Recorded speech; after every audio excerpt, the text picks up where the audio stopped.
5 years ago, my sister Greta stole my fiancé right before our wedding. At Dad's funeral, she leaned in close and whispered, "Still alone, Matilda?" Meanwhile, I'm living in that beach house with your ex. Must hurt watching me win. I smiled and waved across the room. "Honey, come meet my sister." When he walked over, Greta's champagne glass slipped from her fingers and shattered on the marble floor. She knew exactly who he was. "Before we jump back in, tell us where you're tuning in from, and if this story touches you, make sure you're a subscriber, because tomorrow, I've saved something extra special for you." The funeral home smelled like lilies and expensive wood polish, the kind of place that charged extra for grief to look elegant. Dad would have hated it, honestly. He was a flannel and fishing boat kind of guy, but Greta had insisted on the premier memorial experience at Westbrook Chapel, probably because it had valet parking and a view of the harbor. I stood near Dad's casket, running my fingers over the smooth mahogany edge, trying to remember him laughing instead of the way he looked in those final hospital weeks. The cancer had taken him fast, too fast for me to fly back more than twice. Work had kept me in Chicago, or at least that's what I told myself. Truth was, coming home meant dealing with her. And right on cue, like she had some kind of radar for my vulnerable moments, Greta glided through the crowd of mourners in her black Valentino dress. I knew it was Valentino because she'd posted about it on Instagram 3 days ago with the caption, "Even grief deserves elegance." 1,400 likes. Our father wasn't even cold yet. Her heels clicked against the hardwood floor with that sharp, deliberate sound that always announced her arrival. Everything about Greta was deliberate, the way she tossed her auburn hair over her shoulder, the angle of her chin that somehow made everyone else feel slightly beneath her, the timing of her entrance to maximize attention. "Matilda," she said, her voice dripping with synthetic sympathy. She air-kissed near my cheek, her perfume overwhelming the lilies. Something French and expensive that probably cost more than my monthly rent used to cost back when everything fell apart. "Hey, Greta," I said, keeping my voice neutral. 5 years of therapy had taught me not to give her the reaction she was fishing for. She stepped back, her eyes scanning me from head to toe with the precision of a jeweler appraising a questionable diamond. "You look tired. Are you sleeping okay? I have an amazing esthetician if you need a referral. She does wonders with under-eye circles." I bit the inside of my cheek. Classic Greta, concern wrapped around an insult like poison in a pretty package. "I'm fine," I said. "Long flight from Chicago." "Oh, right. Chicago." She said it like I'd moved to a landfill instead of one of the biggest cities in the country. "Still doing that little marketing thing?" That little marketing thing was a senior creative director position at one of the top agencies in the Midwest, but I wasn't about to give her the satisfaction of defending myself. "Not here. Not today." "Something like that," I said, turning back toward Dad's casket, hoping she'd take the hint and leave. She didn't. Instead, she moved closer, lowering her voice to that conspiratorial whisper she used when she wanted to make sure her words hit like a knife between the ribs. "You know, Matilda, I've been thinking about you a lot lately. It's been 5 years, and you're still alone. No wedding ring, no boyfriend at your side, no one to come home to." My hands tightened around the memorial program I'd been holding. The paper crinkled loudly in the quiet room. "Meanwhile," she continued, her voice taking on this sickeningly sweet tone, "I'm living in that gorgeous beach house with Matthew. You remember Matthew, don't you? Your ex-fiancé? The one you were supposed to marry?" Of course I remembered Matthew. Kind of hard to forget the man who left you 3 weeks before your wedding because your own sister decided she wanted him more. "The house is incredible," Greta went on, clearly enjoying herself now. "4 bedrooms, 3 bathrooms, that wraparound deck you always dreamed about. Matthew and I have coffee there every morning watching the sunrise over the water. It's like something out of a magazine." I knew that house. I'd found it. Matthew and I had toured it together, talked about raising kids there, argued about whether the kitchen needed renovating or if the vintage tile was charming enough to keep. We'd even put in an offer before Greta decided she wanted it more than I did. "Must hurt," she whispered, leaning so close I could count her individual false eyelashes, watching me win. Watching me get everything you wanted. The man, the house, the life. While you're what? Alone in some city apartment, married to your career because no one else wants you? The words should have destroyed me. 5 years ago, they would have. 5 years ago, I would have locked myself in a bathroom stall and cried until my eyes swelled shut. I would have driven to the nearest airport and flown back to Chicago without saying goodbye to anyone, convinced that Greta was right and I was fundamentally unlovable. But 5 years is a long time. Long enough to realize that some people break you open just so you can see what you're really made of. I looked at my sister, really looked at her. Past the designer dress and the perfect makeup and the carefully crafted image of success. And I saw something I'd never noticed before: she was trying too hard. The smile was too bright, the words too pointed, the whole performance too desperate. She needed me to be broken because if I wasn't, then what did her victory even mean? I smiled. Not the fake polite smile I'd been wearing all day, but a real one. The kind that comes from knowing something other people don't. Greta, I said, my voice calm and clear, there's someone I'd like you to meet. I turned toward the back of the funeral home, where I'd last seen him talking to Dad's old fishing buddies near the guest book. He caught my eye immediately, like he'd been watching, waiting. I waved him over. Honey, I called across the room, loud enough that several mourners turned to look, come meet my sister. Casper started walking toward us, weaving through the clusters of people offering condolences. He moved with that quiet confidence I'd fallen in love with, the kind that didn't need to announce itself or prove anything. Greta's face shifted from smug satisfaction to confusion as she watched him approach. Her eyes narrowed, trying to place him. And then, recognition hit her like a freight train. The champagne glass she'd been holding slipped from her fingers. It fell in slow motion, or at least that's how I remember it, tumbling through the air before exploding against the marble floor in a spectacular crash of crystal and golden liquid. Every conversation in the room stopped. Every head turned toward the sound. But I only watched Greta.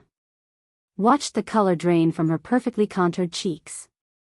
Watched her mouth open and close like a fish gasping for air. Watched her hands start to tremble as her brain finally processed what her eyes were seeing. She knew exactly who Casper was. And in that moment, I knew this funeral was about to get a whole lot more interesting. Casper reached us just as one of the funeral home staff rushed over with a towel to clean up the shattered glass. He stepped carefully around the mess, his eyes meeting mine with that look that said, "You okay?" Without having to speak the words out loud. "Sorry about that," Greta stammered, her usual composure completely shattered along with her champagne flute. "It just slipped." "No harm done," the staff member said cheerfully, though I caught her glancing at Greta with the kind of curiosity that said she knew something dramatic was unfolding. Casper stopped beside me, his hand finding the small of my back in that protective way he had. The gesture was small, barely noticeable to anyone else, but I felt Greta's eyes lock onto it like a hawk spotting prey. "Greta," I said, and I couldn't help the slight edge of satisfaction in my voice, "this is my husband, Casper." The word husband landed like a bomb. Greta's eyes went wide, darting between my face and his, then down to my left hand where a simple platinum band caught the light. How had she not noticed it before? Probably too busy admiring her own jewelry to pay attention to mine. "Your husband," she repeated, her voice barely above a whisper. "You're married." 2 years this November, I said, keeping my tone light and casual, like this was the most normal conversation in the world. We kept it small. Just close friends and family who actually matter.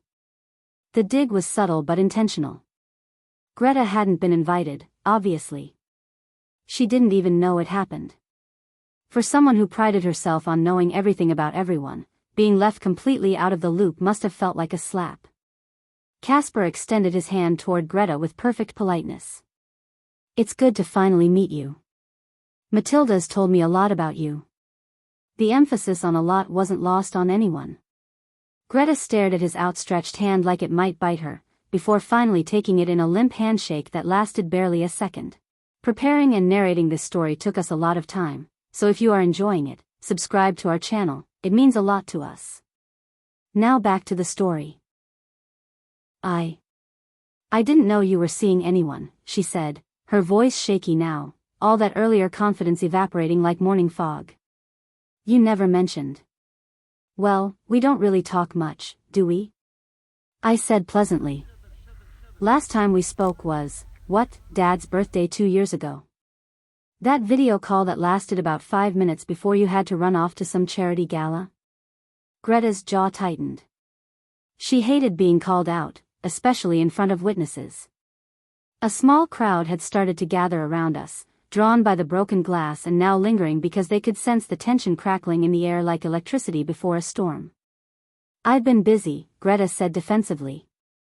Matthew and I have been renovating the house, and his firm has been demanding, and... Of course, I interrupted smoothly.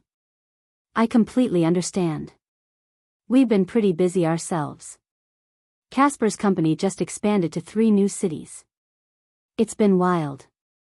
I watched Greta's brain working overtime, trying to process this information. Her eyes kept darting back to Casper, studying him like she was trying to solve a puzzle. And then I saw it, that flicker of something in her expression. Not quite recognition, but close. Like a word on the tip of your tongue that you can't quite remember.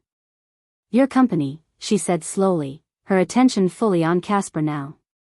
What kind of work do you do? Casper smiled, the kind of smile that looked friendly but had teeth hidden underneath. Real estate development. Commercial properties mostly. Hotels, resorts, luxury residential complexes. Greta's face went through another color change, this time from pale to slightly green. Her hand reached out to steady herself against a nearby chair. Real estate development, she repeated mechanically. That's right, Casper said, his tone still perfectly pleasant. Actually, I think you might be familiar with some of my recent projects. The Harbor Vista development? That new luxury complex going up on Coastal Drive? The location hung in the air like a grenade with the pin pulled out. I watched Greta's face cycle through confusion, realization, and then pure horror in the span of about 3 seconds. Coastal Drive. Where her precious beach house sat. Where she was living with Matthew in the home that was supposed to be mine. Greta started, but couldn't seem to finish the sentence. Her hands were shaking visibly now, and she clasped them together to try to hide it. You're that Casper. Depends on which Casper you mean, he said mildly, but there was definitely amusement in his eyes now. He was enjoying this, I realized. Maybe not in a cruel way, but in the way you enjoy watching justice finally catch up to someone who's been running from it for too long. Several of Dad's friends had drifted closer now, including Uncle Raymond and his wife Patricia, who never met a piece of family drama they didn't want to witness firsthand. Patricia's eyes were practically sparkling with interest. How did you two meet? Patricia asked innocently, though I suspected she was asking more to keep the conversation going than out of genuine curiosity. She'd always been Team Matilda, especially after the whole Matthew situation. Work, I said, jumping in before Casper could answer. I was handling the marketing campaign for one of his properties in Chicago. The Palmer Suites project. Oh, that building is gorgeous, Patricia gushed. I saw an article about it in Architectural Digest. Didn't it win some kind of award? 3, actually, Casper said modestly. But Matilda's campaign was what really made it successful. She has this gift for understanding what makes a space feel like home rather than just a building. The compliment was simple and genuine, and I felt warmth spread through my chest. This was what Greta never understood, that real partnership wasn't about competition or ownership. It was about 2 people making each other better. Greta looked like she might be sick. Her perfect makeup couldn't hide the way her face had gone slack, her usual calculating expression replaced by something that looked dangerously close to panic. I need to. She started, backing away slightly. I should go find Matthew. He's probably wondering where I am. Oh, Matthew's here? I asked, loading the question with just enough false innocence to make it sting. I haven't seen him yet. You should definitely bring him over. I'm sure he'd love to meet Casper. The suggestion made Greta's eyes go even wider, if that was possible. No, he's busy talking to Dad's lawyer about the estate stuff, and I don't want to interrupt, Anne. I insist, I said, my smile never wavering. After all, we're practically family, right? You and Matthew, me and Casper. We should all get to know each other better. Greta looked trapped, her eyes darting around like she was searching for an exit. But we were surrounded now by curious onlookers, all of whom were clearly wondering what was happening and why the beautiful, confident Greta suddenly looked like she wanted to disappear into the floor. I'll go find him, she finally managed, her voice tight and strained. Just, give me a minute. She turned and practically fled toward the other side of the funeral home, her heels clicking frantically against the floor. I watched her weave through the crowd, nearly bumping into Dad's old poker buddies in her haste to escape. Casper leaned down slightly, his voice low and meant only for me. You enjoying this? I thought about it for a second, examining my feelings honestly. Was I enjoying my sister's discomfort? Was I taking pleasure in her panic? Yeah, I admitted quietly.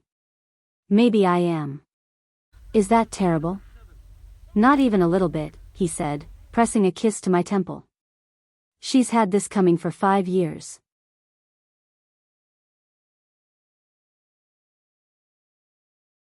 Uncle Raymond cleared his throat, drawing our attention.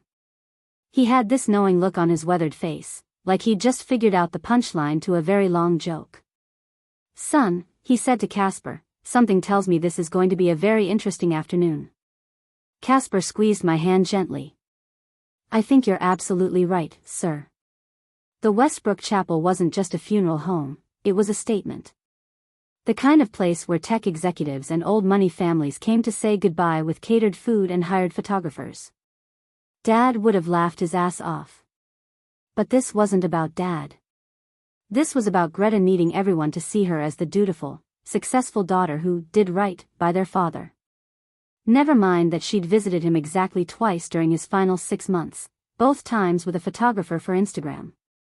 I'd been there every other weekend, flying in from Chicago on red ice, sitting through chemo treatments, holding his hand while he cried about not being able to fish anymore. But there were no photos of that. Just me and Dad and hospital equipment beeping through the night. The chapel's main room overlooked Crescent Bay, where Dad used to take us fishing as kids.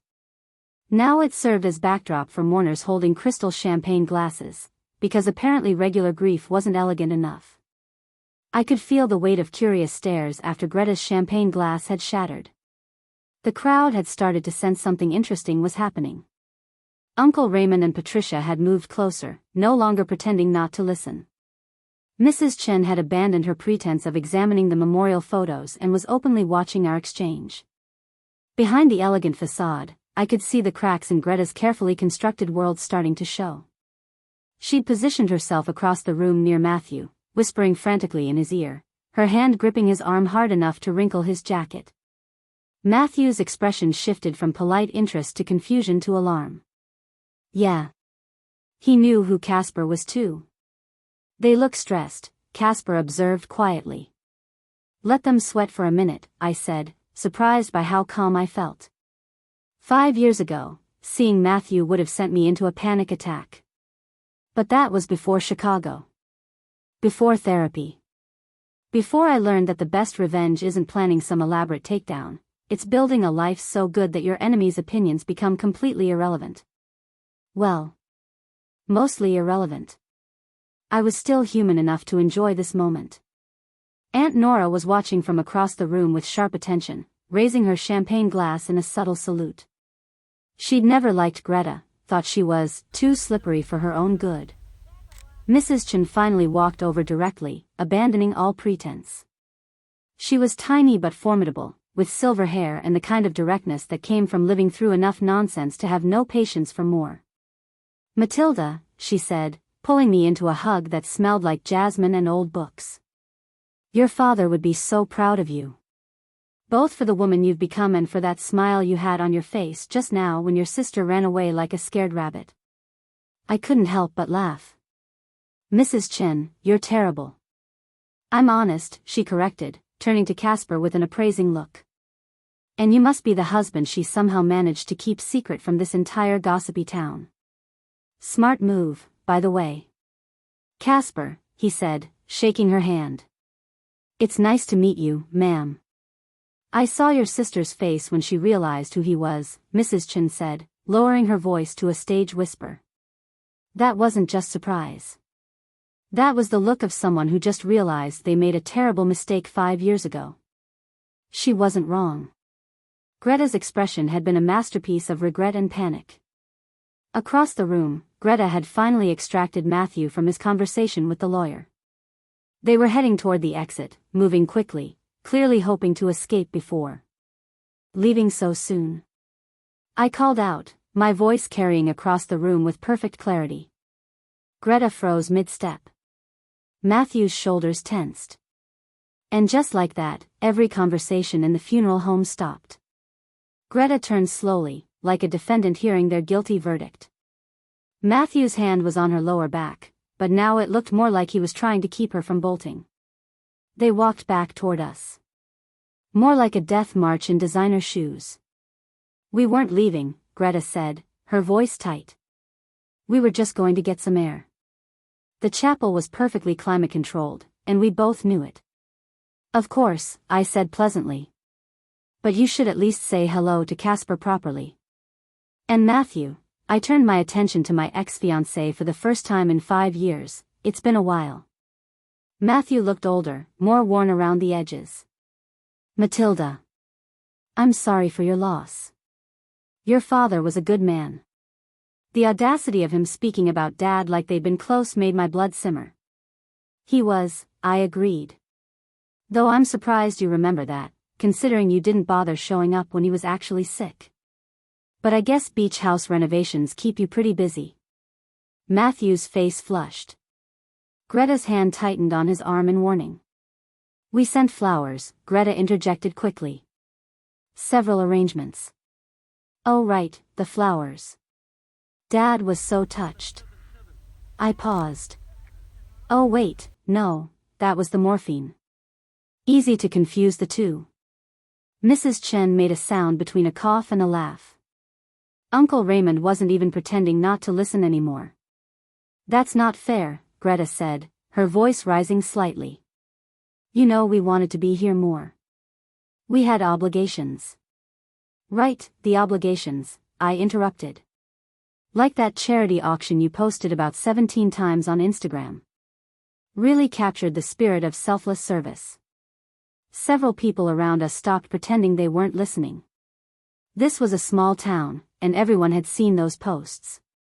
Matthew cleared his throat. Matilda, I don't think this is the time or place. For what? For honesty. For calling out the fact that my sister couldn't be bothered to visit our dying father because she was too busy pretending to care about other people's problems for social media clout? You're twisting everything, Greta protested, her voice wavering. You always do this, make yourself the victim, make me the villain. I don't have to make you anything, Greta. You do that all by yourself. What Greta and I found was real, Matthew started. Real, I repeated, tasting the word like it was sour. Real love doesn't require destroying someone else's life as the foundation. The funeral home had gone completely silent. You act like you're so much better than me, Greta finally managed, shaking with barely controlled anger. Standing there with your perfect husband, looking down on everyone. I look down on people who steal from their family and then act like they're the victim when someone finally calls them out on it. Then Greta's eyes welled up, actual tears this time. Dad knew, she said suddenly, her voice cracking. Dad knew about Matthew and me before you found out. I told him first, and he said he understood. He said love was complicated and that you'd forgive me eventually because that's what sisters do. The words hit like a physical blow. The room tilted slightly. You're lying, I said, but my voice sounded distant. I'm not. Greta's tears were falling freely now. I called him the week before your engagement party. I told him everything, and Dad said that sometimes life doesn't go according to plan, and the heart wants what it wants. The phrase, the heart wants what it wants, landed like a grenade. Dad used to say that when I'd chosen my own path instead of his plans. But he'd said it to her too. About this? He gave us his blessing, Greta continued, something almost victorious in her tears. He told me that if Matthew truly loved me, we should be together.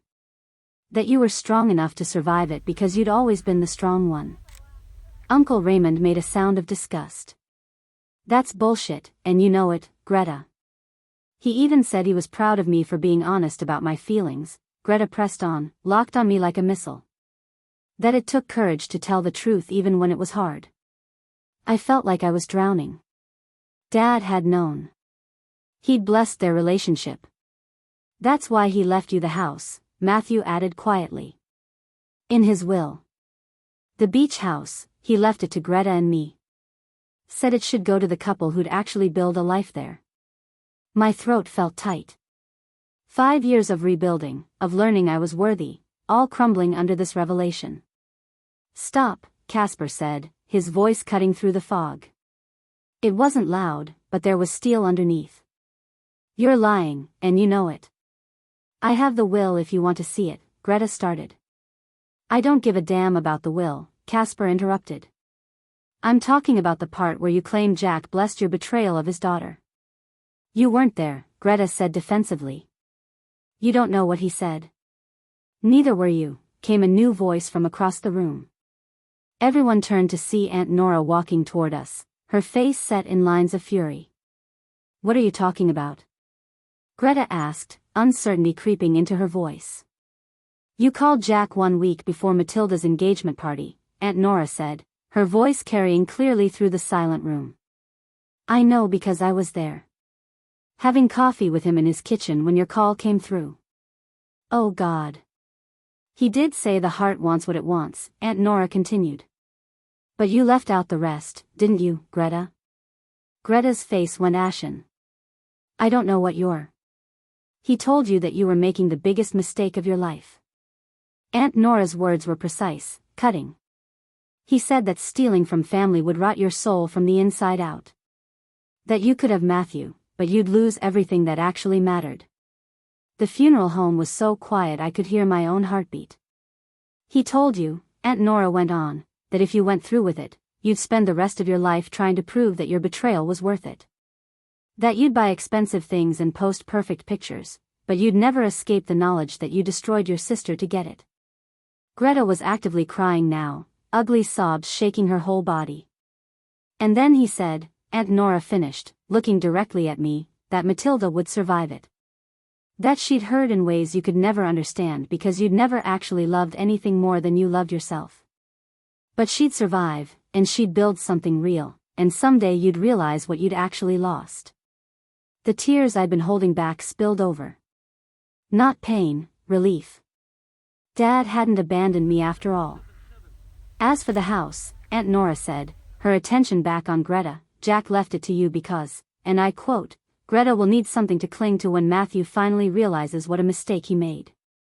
He thought you'd need the security of property because you'd never have the security of real love. Matthew flinched.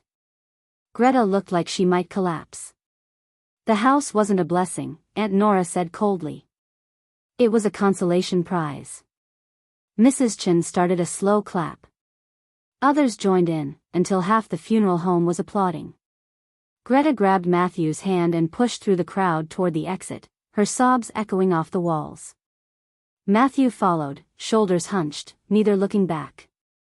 The doors slammed with finality. Aunt Nora pulled me into a fierce hug. Your father loved you more than anything in this world, Matilda. Don't you ever doubt that. I held on to her, crying into her shoulder while Casper's hand rubbed gentle circles on my back. Something fundamental had been set right. Dad hadn't betrayed me. He'd seen through Greta all along. I pulled away from Aunt Nora after a long moment, wiping my eyes with the back of my hand. My makeup was probably destroyed, mascara running down my cheeks like some kind of gothic painting, but I didn't care anymore. Let them see me cry. Let them see me human. Thank you, I whispered to Aunt Nora. I needed to hear that. She cupped my face in her hands, her thumbs brushing away tears. Jack made me promise to tell you if Greta ever tried to twist his words. He knew she would. He knew her better than she knew herself. The weight that had been crushing my chest since Greta's revelation lifted slightly. Not completely. 5 years of believing I was the daughter Dad worried about, the one he pitted, didn't evaporate in an instant. But it loosened. Cracked. Let in some light. Casper handed me a handkerchief from his pocket, an actual cloth handkerchief, because of course he was the kind of man who carried those. I dabbed at my face, probably making the makeup situation worse, but at least I could breathe again. You okay? He asked quietly, his hands still steady on my back. Yeah, I said, and surprisingly, I meant it. Yeah, I think I actually am. Uncle Raymond approached with 2 glasses of champagne, handing one to me and one to Casper. To Jack, he said, raising his own glass. The sneaky bastard who played the long game better than anyone. Several people nearby raised their glasses in agreement. Someone laughed, a real laugh, not the polite funeral home kind. The tension that had been strangling the room started to dissipate like fog under sunlight. He really knew she'd try that? I asked Aunt Nora. He knew everything about both of you girls, she said with a sad smile.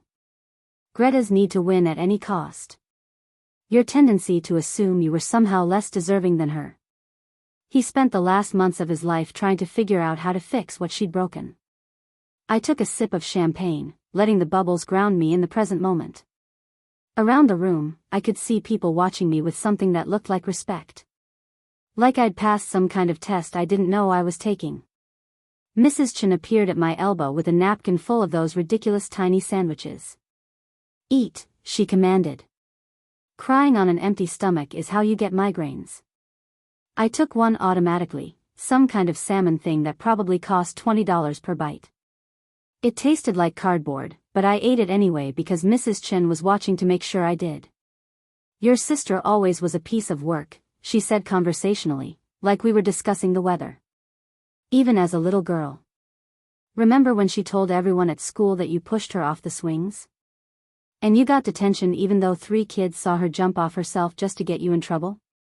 I did remember. I'd been 9. The injustice of it had burned so hot I'd cried for hours. Dad had believed me, but the school hadn't cared. Greta had gotten sympathy and attention, and I'd gotten a mark on my permanent record. She's been doing the same thing for 30 years, Mrs. Chen continued. Hurting herself just to make you look bad. Destroying her own happiness just to make sure you didn't have yours. She shook her head. Exhausting way to live, if you ask me. It was exhausting, I realized. Not just for Greta, but for me too. I'd spent 5 years running from this town, from these memories, from the shadow of her betrayal.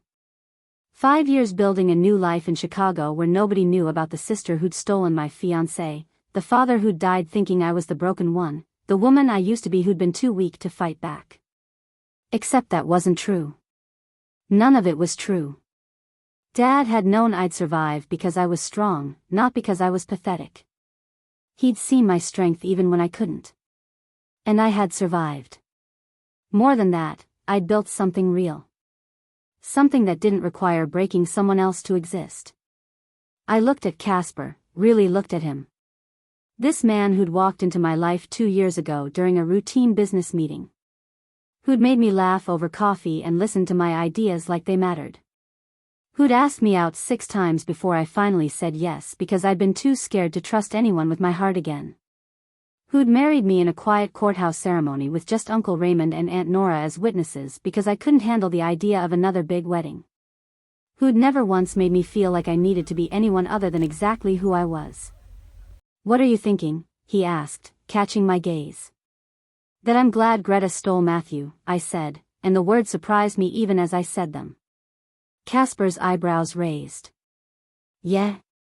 Yeah. I laughed, and it felt good. Clean. If she hadn't, I'd have married him. I'd be living in that beach house trying to make it work with a man who was always looking for something better. I'd be the one trapped in a life built on sand, pretending everything was fine while it all fell apart. Instead you're here with me, Casper said, a smile tugging at his lips. Instead I'm here with you, I agreed. In Chicago, doing work I actually love, married to someone who thinks my worst qualities are charming. I never said your stubbornness was charming. I said it was impressive. There's a difference. I elbowed him lightly, and he pulled me closer. Around us, the funeral reception was finding its rhythm again. People were actually eating the expensive food now, conversations flowing more naturally. Dad's fishing buddies had gathered near his photo display, sharing stories that were probably 70% exaggerated. Aunt Nora was holding court near the windows, likely filling in anyone who'd missed the drama. This was better. This felt like an actual celebration of Dad's life instead of Greta's performance piece. I used to think she won, I said quietly, just for Casper. That she got everything and I got nothing. The house, the man, the life I'd planned. And now? Now I think she got the booby prize and thought it was the grand reward. I watched through the window as Greta's car peeled out of the parking lot, Matthew in the passenger seat looking miserable. She got a man who'll leave her the second someone prettier comes along, a house she can't afford, and a life she has to constantly prove is worth living. While I trailed off, not sure how to finish the sentence. Well, you got real, Casper supplied. Real love, real work, real happiness. The kind that doesn't need an Instagram filter to look good. That's exactly it. I leaned into him, feeling his warmth, his steadiness. She's been so busy winning that she never stopped to ask what the prize actually was. Uncle Raymond wandered back over with the champagne bottle, topping off our glasses without asking. You know what Jack told me, he said. About 2 weeks before he died. He said, Raymond, Matilda's gonna be fine. Better than fine. She's gonna figure out that losing Matthew was the best thing that ever happened to her. He said that?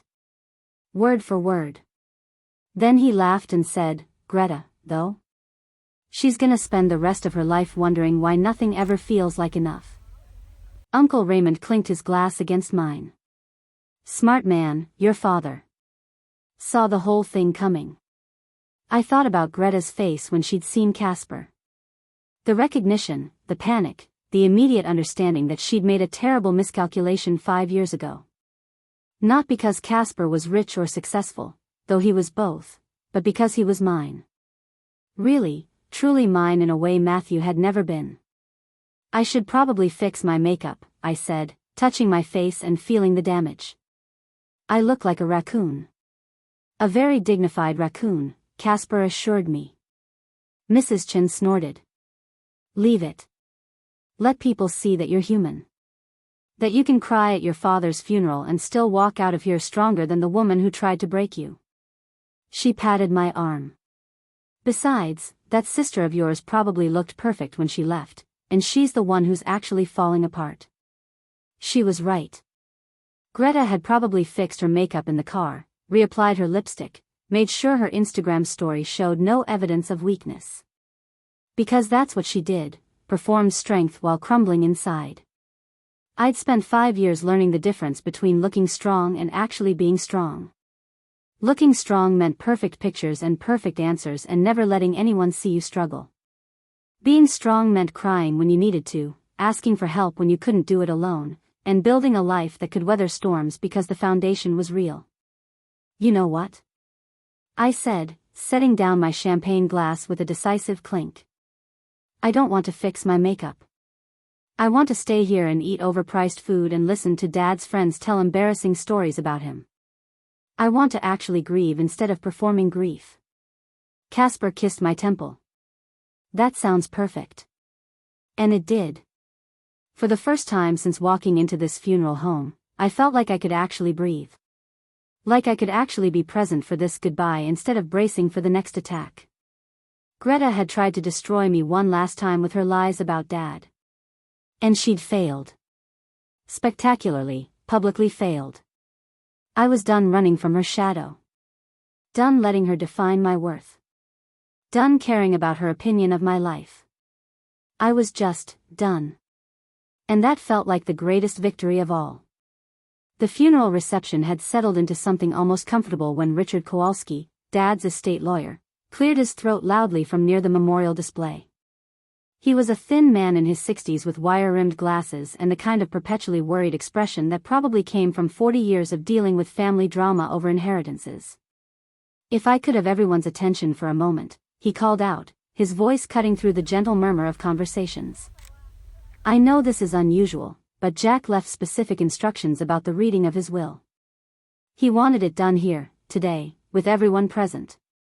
The room went quiet. Uncle Raymond shot me a look that said he hadn't known about this either. Aunt Nora's face was carefully neutral, but I caught the slight upturn of her lips that suggested she knew something the rest of us didn't. A few people chuckled nervously. Mrs. Chen made a sound that was definitely approving. "Should we wait for Greta?" someone asked from the back of the room.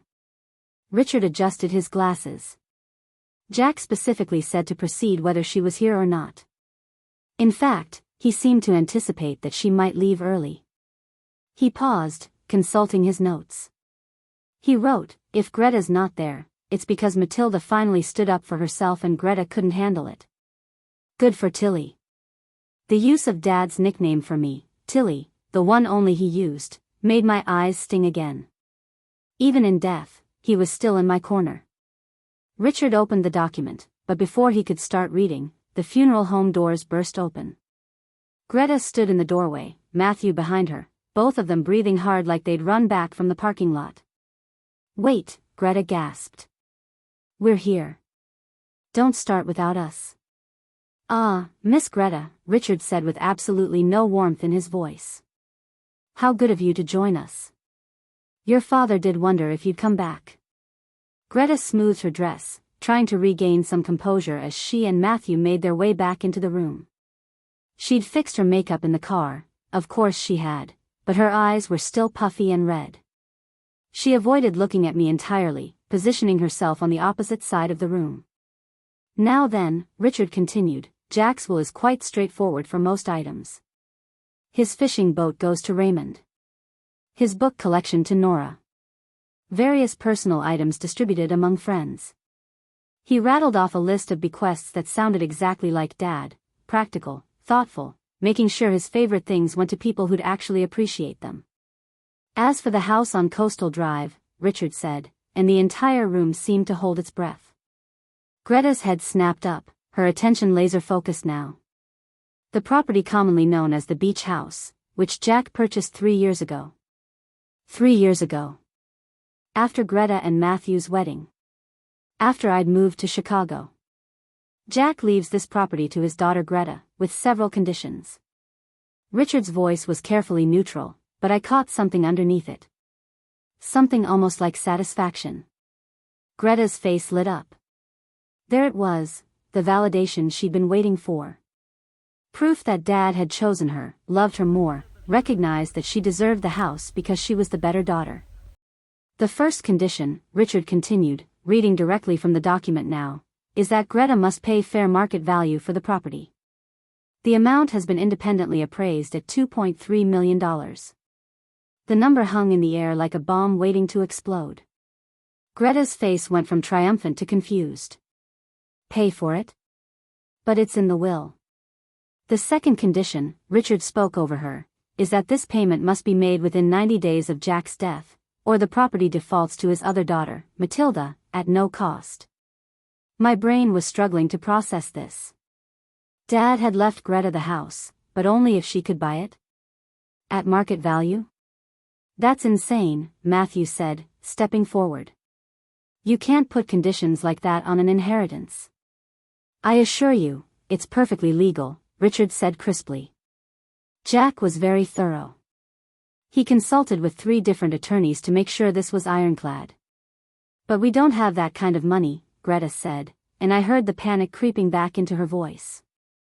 "Not liquid. Our assets are tied up in investments and—" "That brings me to the next item," Richard interrupted smoothly. "Jack's life insurance policy, valued at $1.5 million, goes entirely to Matilda." The room erupted in whispers. I stood there frozen, trying to understand what was happening.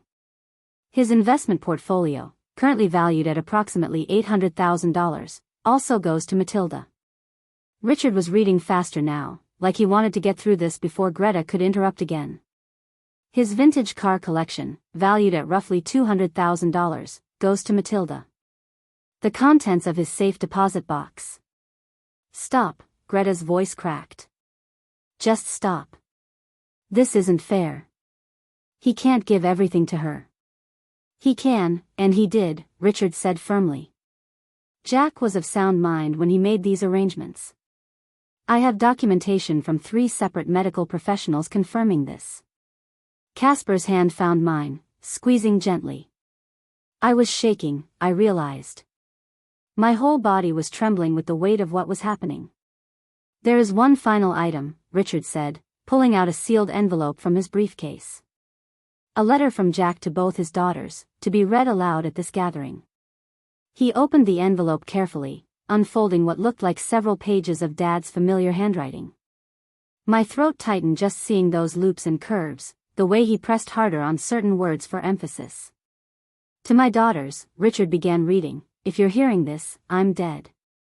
Probably from the cancer, though knowing my luck, I might have gotten hit by a bus on the way to chemo. A few people laughed through their tears. That was so Dad, making jokes even from beyond the grave. Greta, Richard continued, I'm leaving you the beach house because I know how much you wanted it.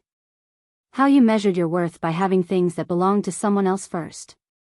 But I'm making you pay for it because nothing you didn't earn yourself has ever made you happy. If you can't afford it, that's not Matilda's fault or mine. That's on you for building a life you can't sustain. Greta made a sound like a wounded animal. Matthew had gone completely pale beside her. Matilda, and Richard's voice softened slightly, I'm leaving you the money because I know you'll actually use it for something meaningful. You won't buy things to prove you're happy. You'll invest in your future, maybe start that nonprofit you always talked about, or just keep it as security so you never have to depend on anyone who doesn't deserve you. Tears were streaming down my face again, but I didn't bother wiping them away. I'm not trying to pick favorites, Richard read. I'm trying to give each of you what you actually need. Greta needs to learn that love isn't something you can steal or buy. Matilda needs to learn that she was always worthy of good things, even when she couldn't see it herself. The funeral home was completely silent except for Richard's voice and the sound of people quietly crying. And if Greta tries to contest this or claim I wasn't in my right mind, there's a video recording of me explaining all of this in painful detail. Richard has it. I specifically mentioned that time Greta told everyone Matilda pushed her off the swings in 3rd grade, just to prove I remember everything. Mrs. Chen laughed out loud at that. Even Uncle Raymond cracked a smile through his tears. I love you both, Richard finished, his own voice thick with emotion now. But love doesn't mean protecting you from the consequences of your choices. Greta, I hope you find peace. Matilda, I hope you find joy. You both deserve it, but only one of you is actually willing to do the work to get there. He folded the letter carefully, sliding it back into the envelope. That concludes the reading of Jack's will. If anyone has questions about the specifics, please see me privately. The room erupted into noise, conversations, crying, people moving toward me to offer congratulations or condolences or both. But I only had eyes for Greta across the room. She stood there looking completely shattered, the truth finally sinking in. Dad hadn't chosen her. He'd given her a test, and she was failing it spectacularly. The house she'd bragged about, the life she'd built her identity around, it was all slipping through her fingers like sand. And somehow, even through my grief, even through my own tears, I felt something shift inside me. This wasn't about revenge anymore. It wasn't even about justice. It was about Dad's final gift to both of us, the truth. 6 years ago, before everything fell apart, my life was simple in the best possible way. I had a job I loved at Elevate Creative in Portland, a tiny apartment with a Mount Hood view on clear days, and Sunday dinners with Dad where we'd argue about his chili recipe. That's where I met Matthew, at a networking mixer I'd almost skipped. You look like you'd rather be literally anywhere else, he'd said, appearing with 2 glasses of wine. Same. Want to suffer through this together? He'd been charming in that effortless way. Easy smile, good listener. We ended up talking for 2 hours about everything except work. 3 months in, he met Dad. Matthew had shown up with decent whiskey and a willingness to talk fishing, even though he'd probably never held a rod in his life. He's smart, Dad had told me later. Maybe a little too polished for his own good, but smart.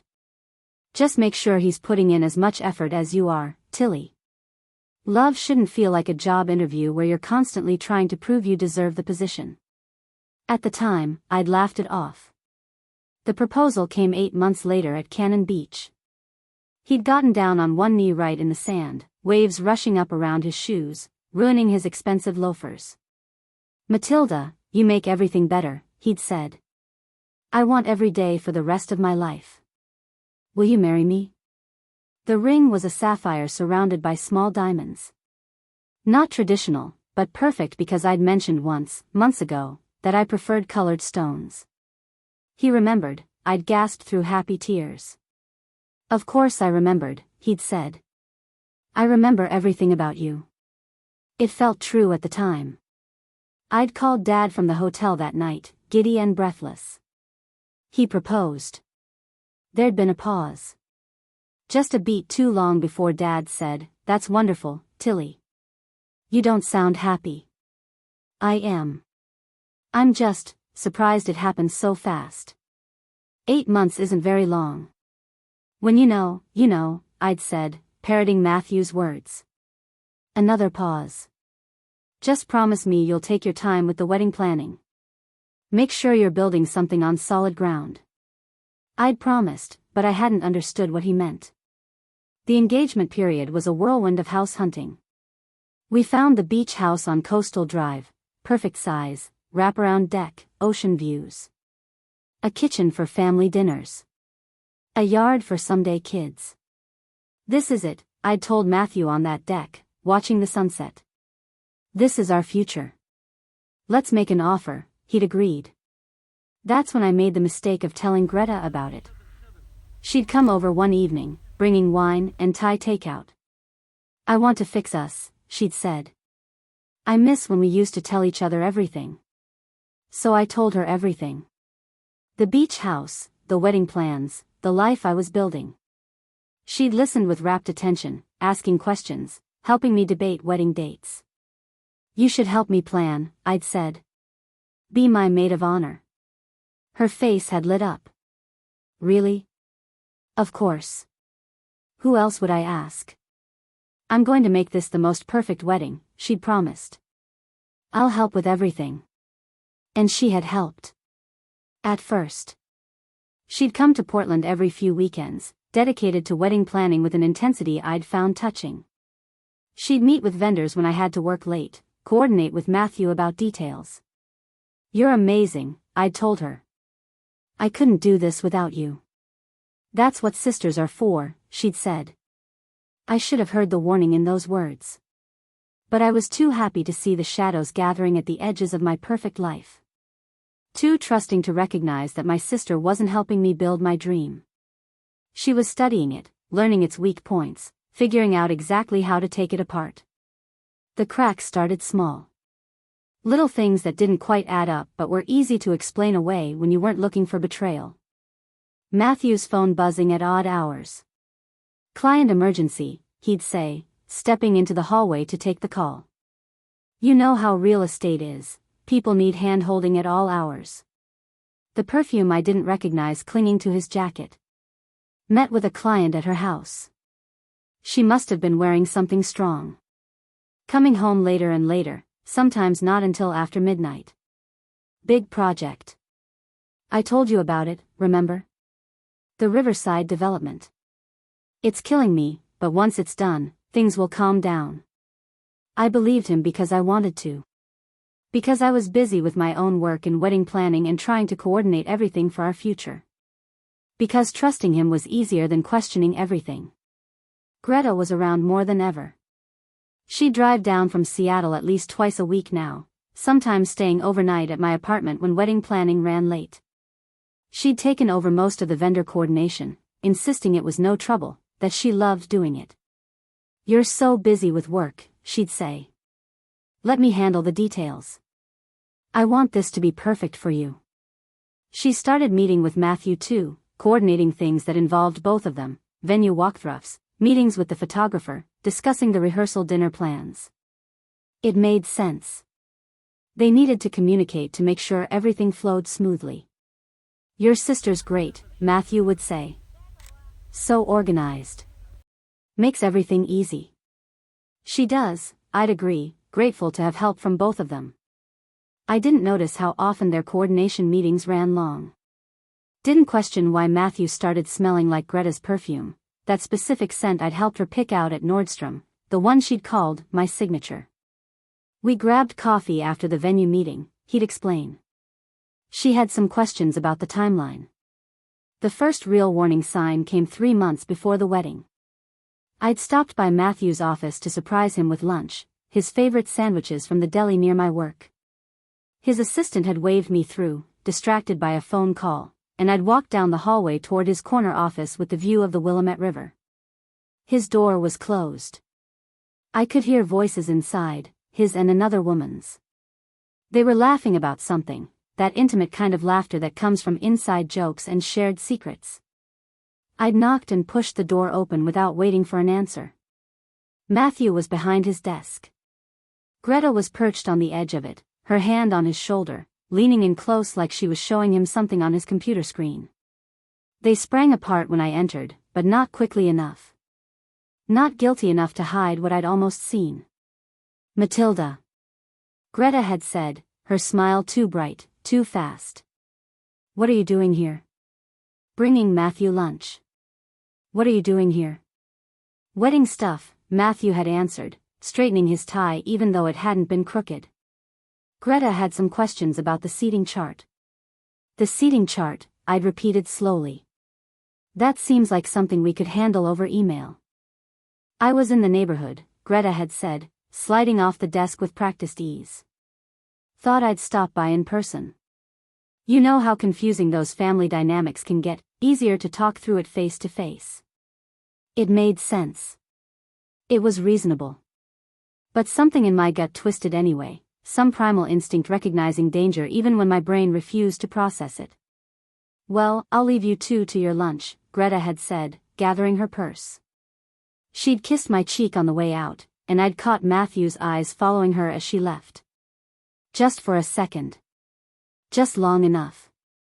"Everything okay?" I'd asked after she was gone. "Perfect," Matthew had said, taking the sandwich bag from my hands. "Thanks for this, babe. You're the best." But he'd barely touched the food. And he'd been distracted for the rest of our lunch, checking his phone every few minutes, his mind clearly somewhere else. I'd pushed the unease down, buried it under wedding planning and work deadlines and 1,000 other things demanding my attention. I'd even convinced myself I was being paranoid, that planning a wedding was making me crazy and suspicious for no reason.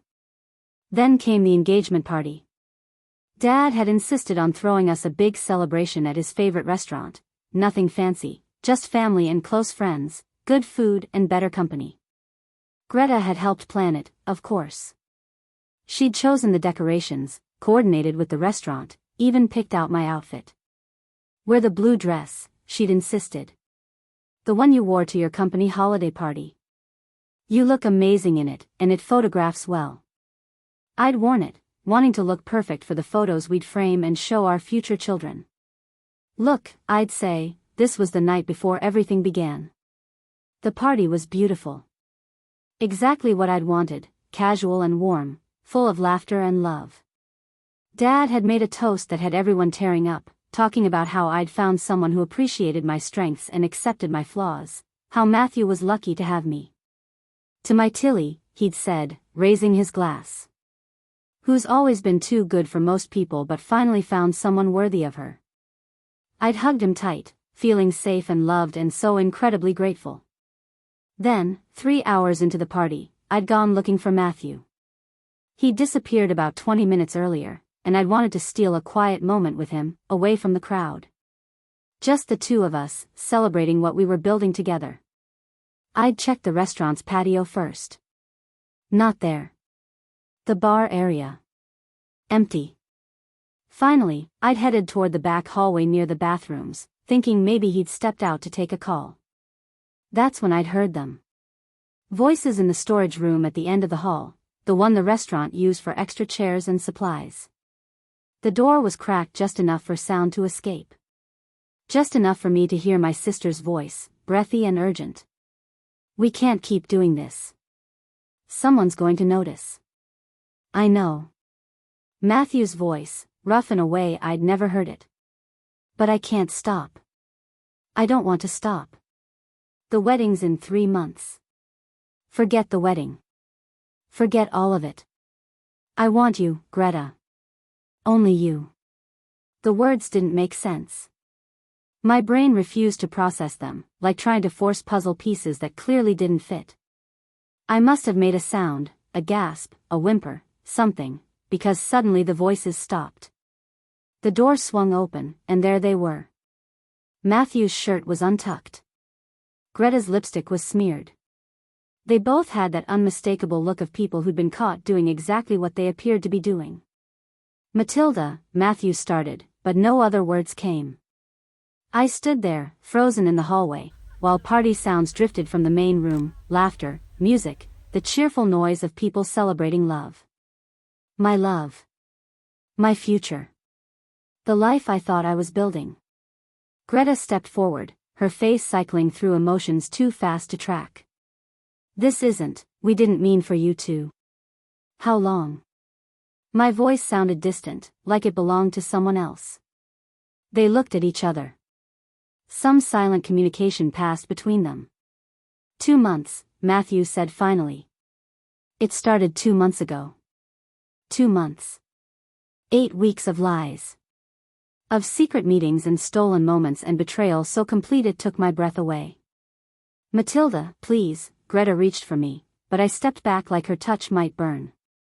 It just happened. We didn't plan it. You've been planning my wedding, I said, the absurdity of it hitting me all at once. For 2 months, you've been helping me plan my wedding while sleeping with my fiancé. I was going to tell you, she said, tears starting to fall. Real tears this time, not the performed kind. I just didn't know how. Tell me what?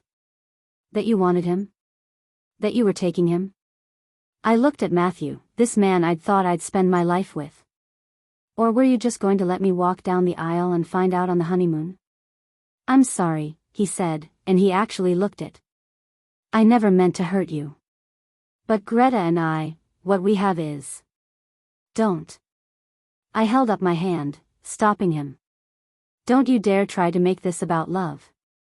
Don't romanticize betrayal and call it fate. Behind them, through the cracked door, I could see the storage room in disarray. Chairs pushed aside.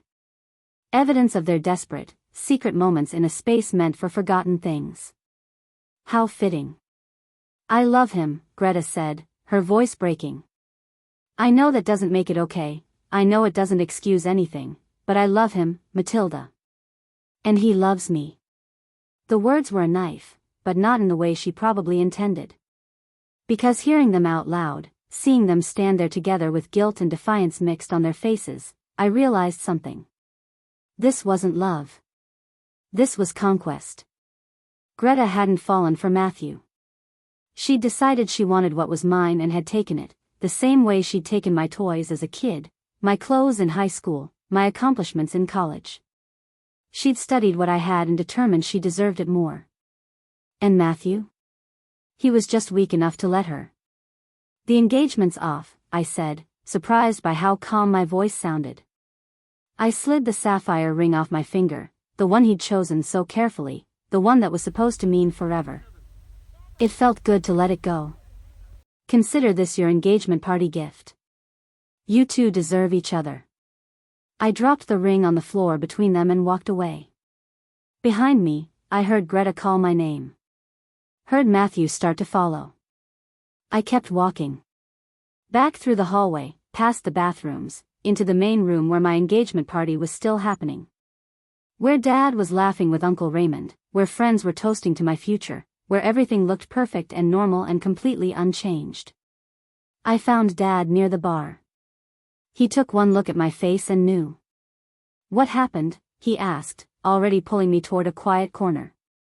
"They've been having an affair," I said, and saying it out loud made it real. "Matthew and Greta.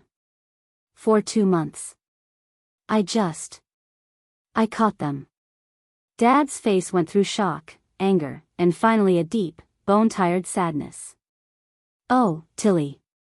I need to leave. I can't be here."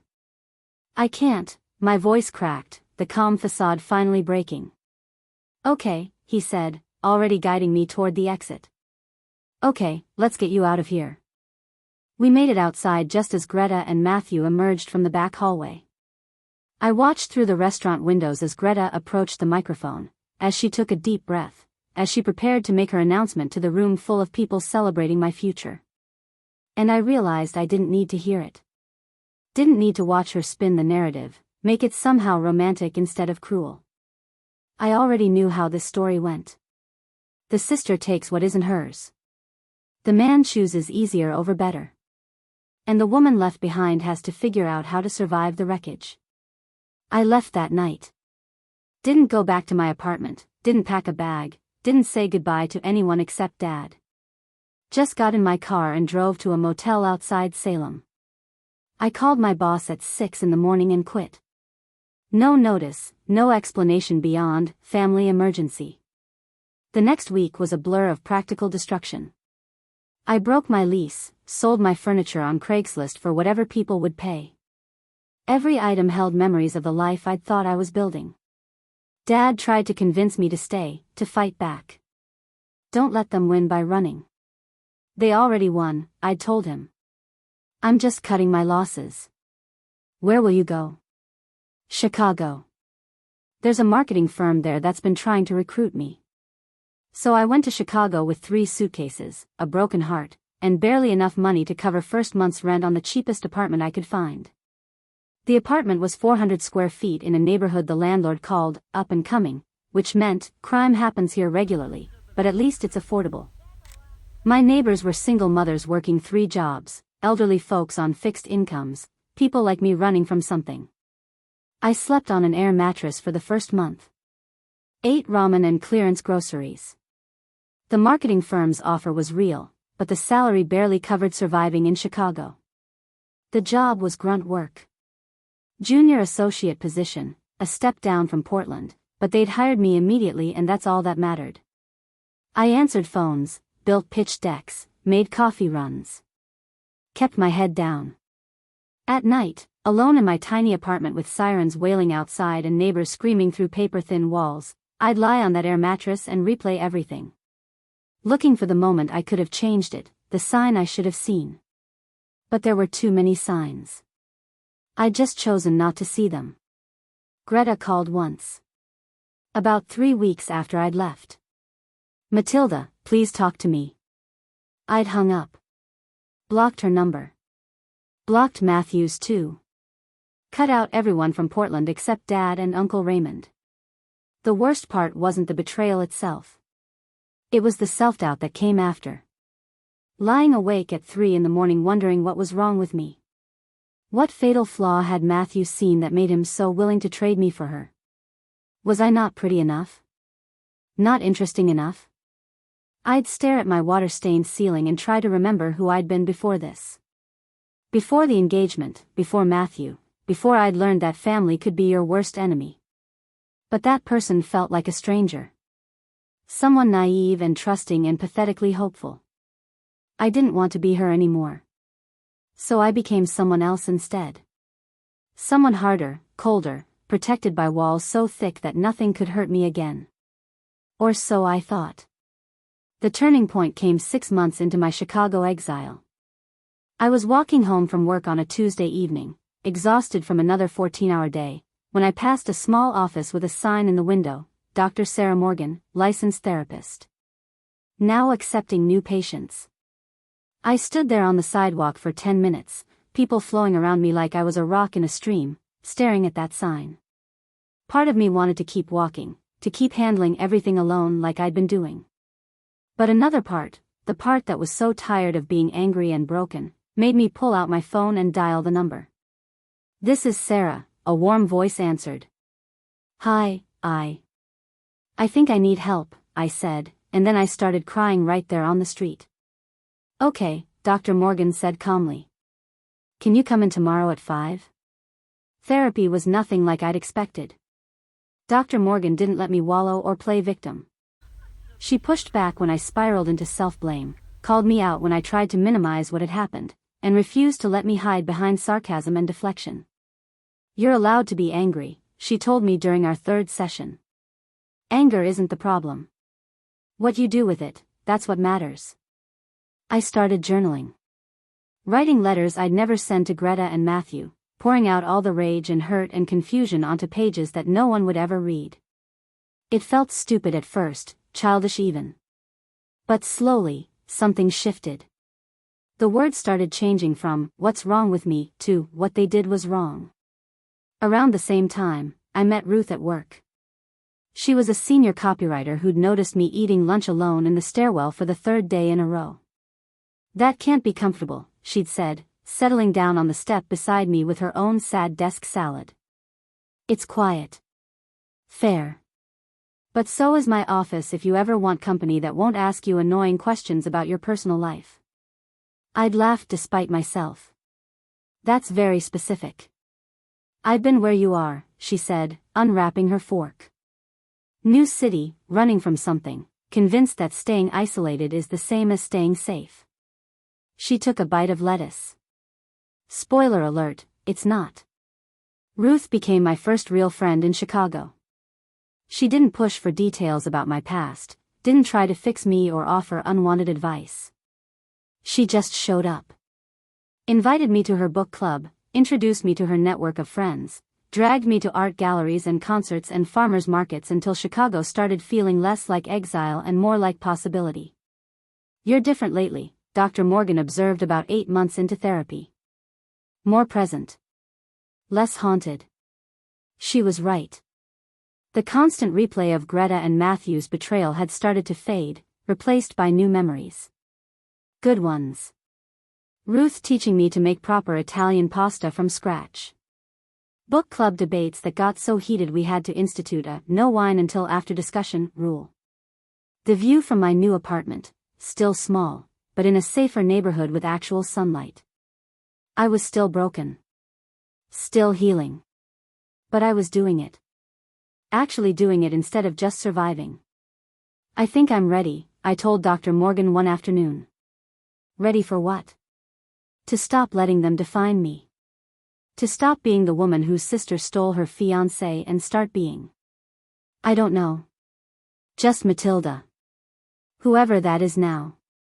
Dr. Morgan smiled. "I think that's the best idea you've had since walking through my door." She was right. But neither of us could have predicted what, or who, was coming next. Casper walked into my life on a Wednesday morning in late September, carrying a leather portfolio and wearing a navy suit that somehow managed to look both professional and approachable. He'd scheduled a consultation with our agency about marketing his new boutique hotel project, the Palmer Suites, a luxury property going up in downtown Chicago. I'd been assigned to the initial meeting because our senior creative director was out sick, and I was the only one available who had hospitality experience. I'd expected the usual client, demanding, convinced they knew marketing better than the people they'd hired, more interested in talking than listening. Casper was none of those things. "Tell me what you think," he said after presenting his vision for the hotel. "Honestly. Not the sales pitch version, the real version." I blinked, caught off guard. Clients never asked for honesty. They asked for validation. "Honestly?" I said carefully. "Your vision is beautiful, but it's the same vision as every other luxury hotel in Chicago. High-end finishes, exclusive amenities, sophisticated atmosphere. You're competing with established brands that have massive marketing budgets. You need something that makes you memorable, not just nice." I waited for the defensive pushback, the explanation of why I was wrong and he was right. Instead, Casper leaned forward, genuinely interested. Like what? Like a story, I said, warming to the topic. People don't just want a nice place to sleep. They want to feel something. What makes the Palmer Suites different isn't the thread count or the rooftop bar, it's the experience you create. Who stays here? Why do they choose you over the Four Seasons?